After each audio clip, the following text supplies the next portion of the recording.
I have a question for Steve McIntyre. How many of the 2,000 new affordable housing units will be in Towson? Who decides where they go? And is this being included in the Towson High redistricting study? That's a good question. And we'll hand the microphone to my left and see if there's an answer. But I think the answer is we don't know because it's being done in secret. You know, it's being done outside of the democratic process. It's quite deliberately. And part of the reason is they know that this is something that the residents of Baltimore County generally would not support. So that's how you impose policies. You do it through litigation. You do it through, the litigation isn't even public. You have to file Freedom of Information Act requests. But we will find out in May, and I have some Public Information Act requests about how many units are being included in the SAGE public policy study.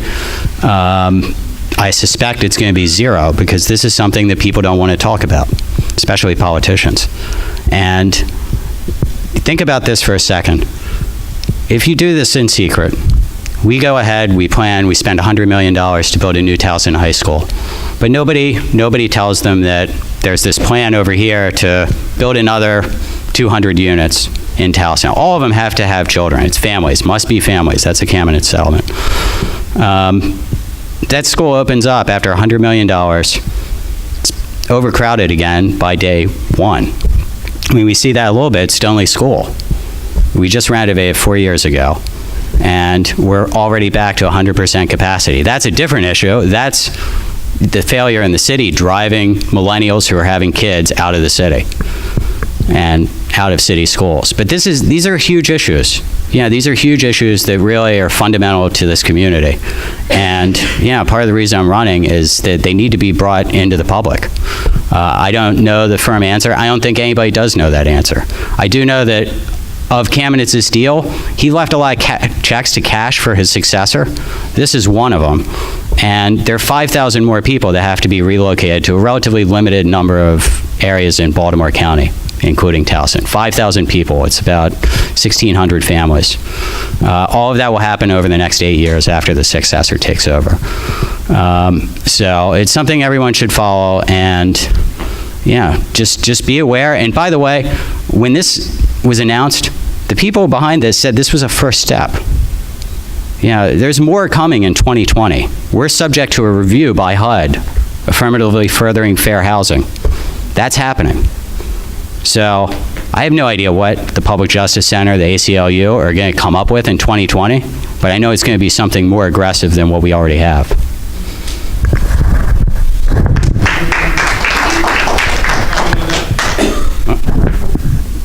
Pardon? Can you comment on that? I had nothing to do with the Baltimore County settlement. The lawsuit that was filed, which is public, all lawsuits that are filed are public. It was in federal court challenging Baltimore County for discrimination under the fair housing laws. Baltimore County entered into a settlement, and the settlement terms were set by Baltimore County and the parties as well as HUD. The state had no role in that issue. I mean, the number of people are uncertain.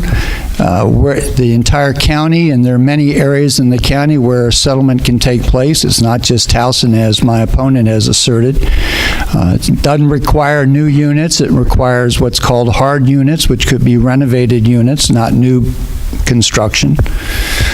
And the money that's at issue is money from Baltimore County over a 10-year period.